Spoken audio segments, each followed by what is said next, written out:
The great hall was unusually quiet that evening. Soft torchlight flickered against stone walls carved with the history of the pack, victories, bonds, and vows sworn beneath the moon. The scent of pine and burning wood filled the air, familiar and comforting, yet something uneasy stirred beneath it. Cersei stood beside the high table, her hands folded neatly before her, her posture calm even as her heart beat a little faster than usual. She felt it before she heard it. A little shift in the air. A tightening in the bond. The Alpha King rose from his seat. Orin's presence always commanded attention without effort. His silver-threaded cloak fell heavily over broad shoulders, his dark hair pulled back in the traditional style of ruling alphas. He looked every bit the king the pack adored, strong, controlled, unshakable. When he lifted a hand, the low murmurs in the hall faded into silence. "My people," he began, his voice steady, measured. "There is a matter I must address tonight." Cersei lifted her eyes to him, offering the faint, practiced smile of a Luna who trusted her alpha. For years, she had stood at his side, through border disputes, harsh winters, restless moons. She had learned the rhythm of his moods, the weight of his silences. This one felt different. "There has been news from the eastern lands," Orin continued. "Someone from my past has returned." A small stir moved through the hall. Cersei's breath slowed. Someone from his past. The words brushed against something old and half-forgotten, like a distant echo. Then she saw her. The doors at the far end of the hall opened, and a woman stepped inside. She moved carefully, one hand resting gently over the curve of her stomach. Her dress was pale, almost ivory, and her hair, once familiar to Cersei only through old stories, fell loose down her back. The scent that followed her was unmistakable. Wolf. Pack. Alpha-marked. And pregnant. The world did not shatter loudly. It did not break all at once. It cracked quietly, like ice beneath still water. Orin descended the steps to meet the woman, his expression softening in a way Cersei had never seen directed at anyone else. He reached her, steadying her elbow with instinctive care. The gesture was small, but it landed heavily in Cersei's chest. "This is Saraphene," Orin said to the hall. "My first love." The words rippled outward, drawing gasps and murmurs from the gathered wolves. Cersei felt none of it. The hall blurred at the edges as she focused on the way his hand lingered at Saraphene's back. "She carries my child," Orin continued, his voice lower now. "Reverent. My heir." Cersei's wolf stirred, not in rage, but in quiet confusion. The bond between her and Orin tightened painfully, like a thread being pulled too far. An heir. No one looked at Cersei, yet she felt suddenly exposed, as though the crown she wore had grown too heavy for her head. She had known Orin's past held shadows. Every alpha had a history before fate chose its mate. But she had believed, foolishly, perhaps, that the past was finished. Saraphene's eyes lifted then, meeting Cersei's across the hall. There was no triumph in them. No cruelty. Only something softer. Sadder. Almost apologetic. That made it worse. Orin turned back to the pack. "Saraphene will remain here under my protection. She and the child will be honored." A pause. Cersei waited. She waited for him to say more. To acknowledge her. To reassure the bond, the pack, the balance they had built together. But he didn't. The silence stretched, thick and suffocating. Cersei realized, with startling clarity, that this announcement was not a discussion. It was a decision already made. Slowly, she stepped forward. Her voice, when she spoke, was calm. Steady. It surprised even her. "And what of your Luna?" The hall went still. Orin looked at her then, truly looked, and something unreadable flickered across his face. Guilt, perhaps. Conflict. But beneath it all lay certainty. "You are still my Luna," he said. "That has not changed." The words should have comforted her. They didn't. Cersei studied him quietly. The alpha who spoke of honor, of fate, of duty. The man who now stood between two worlds, trying to hold both without realizing the cost. And yet, she said softly, everything has. The bond pulsed painfully between them, responding to emotions neither of them voiced aloud. Cersei felt the truth settle into her bones like winter cold. He had chosen. Not loudly. Not cruelly. But completely. Around them, the pack waited, some with sympathy, others with curiosity. Cersei straightened her shoulders, the Luna crown feeling heavier than ever before. She did not scream.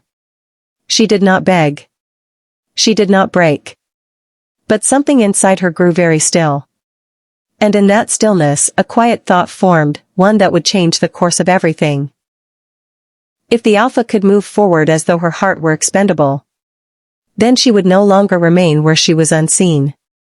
The moon watched from beyond the high windows, pale and distant, as Cersei took her first step away from the life she thought was hers. Unnoticed by all but fate itself. The hall emptied slowly after the announcement, but Cersei remained where she stood. The echoes of voices faded, leaving behind a silence that felt heavier than noise. The crown upon her head no longer felt like a symbol of honor, it felt borrowed, fragile, already slipping away. No one had told her to leave. No one had asked her to stay. That was when she understood. She had not been chosen out of love. She had been chosen because the bond demanded it, because fate had pointed and the alpha had followed. Yet the moment his past returned, heavy with promise and bloodline, her place became uncertain. Cersei walked the corridors alone, each step calm, measured. Servants lowered their eyes. Warriors hesitated, unsure how to greet her now. The pack felt it too, the shift, the imbalance, the quiet unmaking of her role. In her chambers, she removed the crown and set it gently on the table. Without ceremony. Without anger. For the first time, she saw the truth clearly. A throne that could be taken was never truly hers. A title that depended on another's choice could vanish just as easily. She was still Luna by name. But in her heart, she was already standing outside the kingdom. The pack gathered again beneath the open sky, called by a summons no one dared ignore. The moon hung full and bright above them, its light spilling over fur and stone alike. Cersei stood at the center of the circle, calm in a way that unsettled even the elders. Orin faced her, the alpha bond alive and restless between them. He expected silence. Endurance. Acceptance. He did not expect refusal. Cersei lifted her chin, her voice gentle but unwavering. I release my claim as your Luna. A breath passed through the crowd, sharp, disbelieving. The bond flared painfully, the air trembling as if the moon itself had leaned closer to listen. I was bound to you, she continued, but I was never chosen. I will not remain where my heart is unseen. Orin stepped forward, fury flashing beneath his control. You cannot simply walk away. I can, she said softly. And I am. She reached inward, touching the sacred thread that tied her soul to his, and with quiet resolve, she rejected it. The bond screamed once, then fell silent. Gasps erupted around the circle. Whispers followed, quick and frightened. An alpha king had been refused. A Luna had chosen herself. Cersei turned from him and walked into the night, the moonlight guiding her steps. Behind her, the pack stared in stunned silence. And somewhere deep within the forest, the bond began to burn. Night settled gently over the kingdom, soft and deceptive in its calm. Cersei moved through the outer paths without haste, her cloak pulled close as the familiar sense of home faded behind her. No alarms sounded. No one called her name. It was as though the land itself was letting her go. Beyond the final watchpost, the bond tugged weakly at her chest, no longer commanding, only aching. Her wolf remained silent, curled deep within her, wounded by a rejection that had cut both ways. Cersei crossed into the forest as the moon slipped behind clouds. Branches brushed her skin, cool and indifferent. Each step carried her farther from the throne, from the life that had defined her. She did not look back. By the time dawn brushed the horizon, the Alpha's kingdom lay far behind her, and the night she ran became the moment she chose to survive. By morning, the forest had changed. The trees grew thicker, their roots twisting across the ground like warnings. The air no longer carried the familiar scent of her pack. This land did not answer to any Alpha king, and it welcomed no one easily. Cersei's steps slowed as exhaustion settled deep into her bones. Hunger dulled her senses, and the ache in her chest returned in quiet waves. She could feel it then, the distant pressure of pursuit. Not close, but present. The bond had not died. It had only learned to wait. She pressed on, crossing the narrow river that marked the edge of forbidden territory. The water was cold, numbing her legs, but when she stepped onto the far bank, something shifted. The pull of the kingdom weakened, replaced by an unfamiliar stillness. Here, no crown ruled her. No Alpha command reached her. Cersei leaned against a tree, steadying her breath. For the first time since she fled, fear loosened its grip, replaced by a fragile sense of freedom. Whatever waited ahead, it would be hers to face, unclaimed, unseen, and no longer bound by law or fate. One moment she was standing, gripping the rough bark of a tree as the forest swayed around her, and the next, the ground rushed up to meet her. The world dimmed, sounds fading into a distant hush. Her wolf stirred weakly, unable to rise, unable to protect her. Footsteps approached. Not hurried. Not predatory. When Cersei opened her eyes again, she was no longer alone. A fire crackled nearby, its warmth brushing against her skin. A cloak had been draped over her shoulders, heavy and comforting. She tensed instinctively, preparing for dominance, for a command. None came. The man who knelt beside the fire moved with quiet care. His presence was steady, unthreatening, his scent unfamiliar, no pack, no crown, no claim. He offered her a cup of water, holding it where she could reach it without forcing her hand. You crossed deep into the wilds, he said gently. Most don't survive the journey. Cersei studied him, waiting for the inevitable demand, the question of who she belonged to. He only said, "You're safe here. Rest." The simplicity of it broke something inside her. No Alpha authority. No bond tugging at her soul. No expectation carved into his gaze. As she drank, warmth spread through her chest, easing the ache she had carried for days. For the first time since she ran, Cersei felt the quiet possibility of kindness, offered freely, without ownership. And though she did not yet know his name, she sensed one truth with startling clarity. This stranger would not try to claim her. He would simply let her be. Not because she was promised anything, and not because she was asked to. She stayed because each morning, she woke without fear. The stranger, his name was Rowan, did not hover or question her past. He showed her where the stream ran clear, where food could be found, where the forest softened instead of fought back. When he spoke, it was to explain, not to command. When he helped her, it was because she was tired, not because he believed she was his responsibility. It felt unfamiliar at first. Unsettling. Cersei caught herself waiting for instructions that never came. Waiting for expectations that did not exist. Rowan noticed her hesitation and gave her space, as though he understood without being told. They shared meals quietly. Sometimes words passed between them, sometimes they didn't. He listened when she spoke, not with the hunger of possession, but with simple attention. When her wolf remained silent, he did not push, only said, "Healing takes time." Trust grew slowly, the way real things do. One evening, as they repaired a torn shelter wall together, Cersei laughed, softly, surprised by the sound. Rowan glanced at her, startled, then smiled in return. It wasn't a promise. It wasn't fate. It was ordinary. And for the first time, Cersei realized how heavy the bond had been. How much of her life had been shaped by what she was meant to be, rather than who she was allowed to become. This was not love forged by destiny or enforced by power. It was something quieter. And somehow, that made it feel real.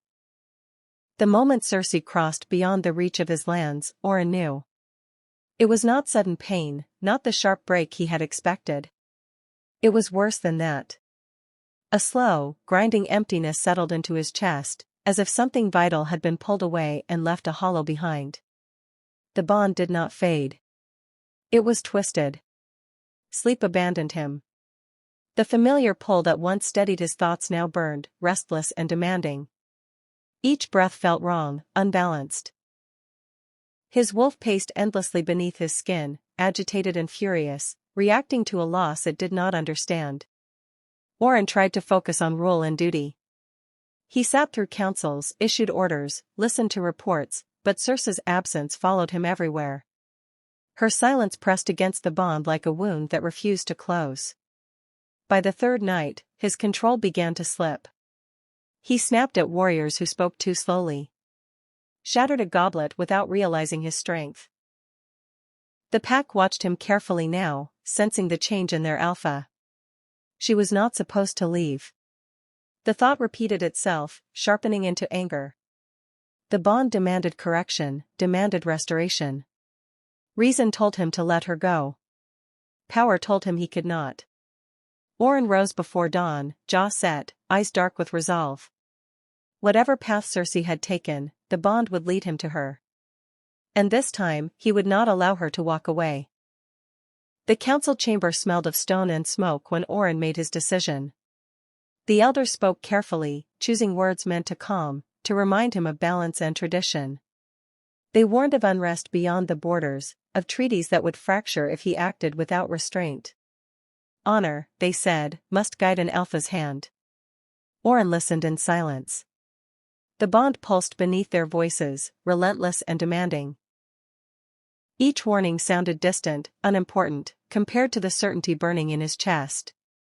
Cersei was still out there, beyond his reach, beyond his control, and the bond refused to accept that truth.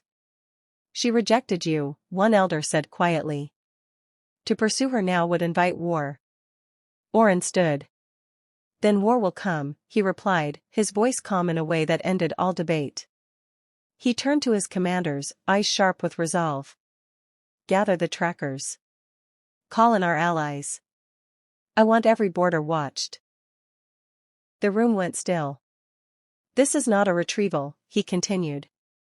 It is a hunt. Some looked away. Others bowed their heads, bound by loyalty and fear. Orders were passed, signals prepared, ravens sent into the sky. By nightfall, the kingdom stirred with movement. Beyond the walls, distant packs would feel it, the shift in balance, the echo of an alpha king choosing obsession over restraint. And far from the council chamber, beneath unfamiliar stars, Cersei slept unaware that the hunt had begun. Saraphene felt the change before anyone spoke of it. The palace had grown restless. Guards moved with purpose, messengers came and went, and Orin's presence, once steady and reassuring, now felt sharp, distant. He no longer lingered in her chambers. When he did, his thoughts were clearly elsewhere. She sat by the window one evening, one hand resting protectively over her swollen belly, watching the torches flicker along the walls below. The child stirred, and with it came a quiet ache in her chest that had nothing to do with fear for herself. It was the truth she could no longer ignore. Orin did not speak Cersei's name, but the bond echoed it everywhere. In his silences. In the way his jaw tightened when the moon rose. In the restless nights when he left before dawn, already armored, already lost to something she could not touch. Saraphene had returned believing the past could be reclaimed. That carrying the Alpha's heir would secure her place. Now she understood. She was chosen for what she carried, not for who she was. And the woman who had been cast aside still held the part of him that mattered most. As fear settled in her heart, Saraphene realized something far more dangerous than jealousy had taken root. An alpha who hunted his true mate would not stop easily. And a kingdom built on a broken bond was standing on fragile ground. The forest felt it first. Birdsong faded. The wind shifted uneasily through the trees, carrying the sharp scent of approaching wolves. Cersei paused as she gathered water from the stream, a sudden tension tightening her chest. Her wolf stirred for the first time in days, restless and alert. Something was coming. Far behind her, the land bore the marks of pursuit. Camps abandoned in haste. Borders crossed without permission. Fires burned where none should have been, leaving blackened earth in their wake. The Alpha did not move quietly. He did not need to. Orin followed the bond without restraint. Each step he took through foreign territory sent ripples outward, packs withdrawing, rogues scattering, alliances straining under the weight of his presence. Warnings traveled faster than his wolves, whispered from tree to tree, from shadow to shadow. Cersei felt it in her bones now. The fragile calm she had built began to fracture, replaced by a familiar pressure she had hoped never to feel again. The bond tugged, no longer pleading, only insisting. Rowan noticed her stillness. He did not ask questions. He simply looked toward the darkening forest, his hand resting near his blade. "The hunt has started," he said quietly. And as night fell, the woods seemed to hold its breath, knowing an Alpha King was drawing closer. Unwilling to spare land, law, or loyalty to reclaim what he believed was his. Cersei sat beside the dying fire, watching the embers fade into ash. The pull in her chest had become impossible to ignore now, steady and insistent, like a tide that refused to turn back. She knew what it meant. The Alpha was close. Rowan stood a short distance away, sharpening his blade in silence. He did not rush her. He did not tell her what to do. That, somehow, made the weight of the moment heavier. "If you leave," he said at last, not looking at her, "I won't stop you." Cersei closed her eyes. Destiny had always spoken loudly in her life, through bonds, crowns, and expectations she never chose. Freedom, she was learning, spoke more softly. It asked instead of demanded. "If I stay," she said, "he won't stop hunting." Rowan nodded. "No. He won't." The truth settled between them, quiet and unadorned. Whatever choice she made would carry consequences far beyond herself. Kingdoms would feel it. Blood might follow. Cersei rose slowly, her heart torn between the bond that claimed her soul and the life that had begun to feel like her own. One path led back to a fate written long before her voice mattered. The other risked war, but offered something real. As the fire finally went dark, Cersei understood this was no longer about running. It was about choosing what she was willing to fight for. They met at the edge of the clearing just before dawn. Mist clung low to the ground, and the forest stood unnaturally still, as though it had been waiting. Cersei felt him before she saw him, the bond surged, sharp and overwhelming, pulling her breath from her lungs. Orin stepped from the trees, armor marked by travel and battle. His eyes locked onto hers with a fierce certainty, relief and fury tangled together. Behind him, his warriors waited, silent and tense. "You shouldn't have run," he said, his voice rough but controlled.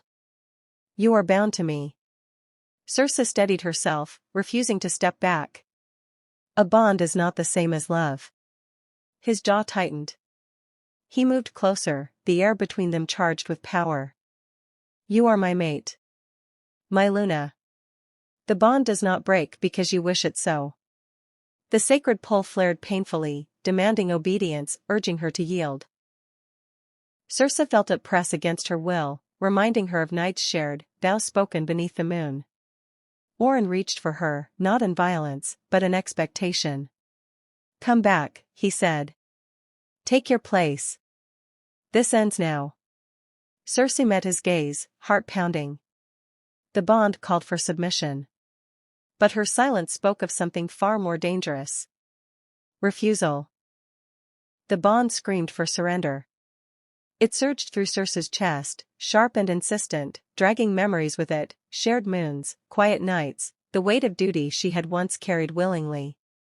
Her knees trembled under the force of it, the ancient magic demanding she bow, demanding she return to what had already been decided for her.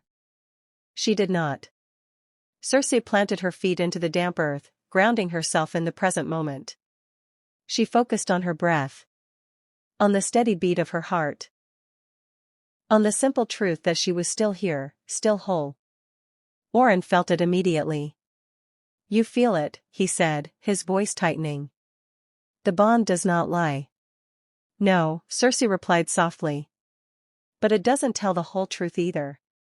She lifted her gaze to meet his, refusing to look away even as the pain sharpened. Around them, the forest seemed to lean inward, the air charged with tension. Warriors shifted uneasily. This was not how reunions were meant to go. "I knelt for you once," Cersei continued. "I carried your crown, your expectations, your silence. I will not do it again." The bond pulsed violently, pushing back against her defiance. Cersei gasped but held her ground, hands clenched at her sides. This pain was real, but so was her resolve. Orin stared at her, disbelief flickering across his face. He had expected anger. Tears. Collapse. Not resistance. For the first time, uncertainty cracked his certainty. Cersei stood tall beneath the screaming bond, the moonlight tracing her steady form, and in that moment, everyone watching understood something profound had shifted. The Luna was no longer kneeling. And the Alpha no longer held all the power. The first blow did not come from anger. It came from fear. A warrior moved too quickly, mistaking tension for command, and the fragile stillness shattered. Steel rang against steel. Wolves surged forward, instincts overtaking restraint. Fire flared as torches fell, catching dry leaves and sending smoke curling into the sky. Cersei stepped back as chaos erupted around her. The bond roared, frantic and unhinged, as if it too sensed the loss of control. Orin barked orders, his voice cutting through the clash, but the fight had already taken on a life of its own. Rowan moved to Cersei's side, positioning himself between her and the fray without touching her. "Stay behind me," he said, not as a command, but a promise. Blood stained the forest floor. Not in great rivers, but in sharp, sudden moments, wounds earned in confusion, loyalties tested under pressure. Warriors hesitated, uncertain who they were fighting for. The Alpha's will or the balance they had sworn to protect. Then Orin saw it. The flames licked higher. His pack was divided. His Luna standing untouched, unbowed, guarded by a man who did not kneel to him. The truth struck harder than any blade. The rule built on force was breaking apart. Orin raised his hand, and slowly, painfully, the fighting ceased. Smoke hung thick in the air as warriors pulled back, eyes wary, hearts unsettled. Crowns did not fall that night. But they cracked. And in the ashen silence that followed, everyone understood the old order would never stand the same again. Morning came quietly. Smoke thinned as the first light filtered through the trees, revealing the cost of the night before: burned ground, scattered weapons, exhausted warriors standing in uneasy silence. No victory had been claimed. No throne secured. Cersei stepped forward, her movements calm, deliberate. The bond still lingered, faint and aching, but it no longer ruled her. What remained was choice. She looked at Orin then, not with anger, and not with longing, but with clarity. "I will not return to what I was," she said. "I will not be claimed without being chosen." The words carried through the clearing, steady and sure. Some of the pack lowered their heads, not in obedience, but in understanding. Orin stood very still. The weight of command pressed heavily on him now, stripped of certainty. For the first time, he did not argue.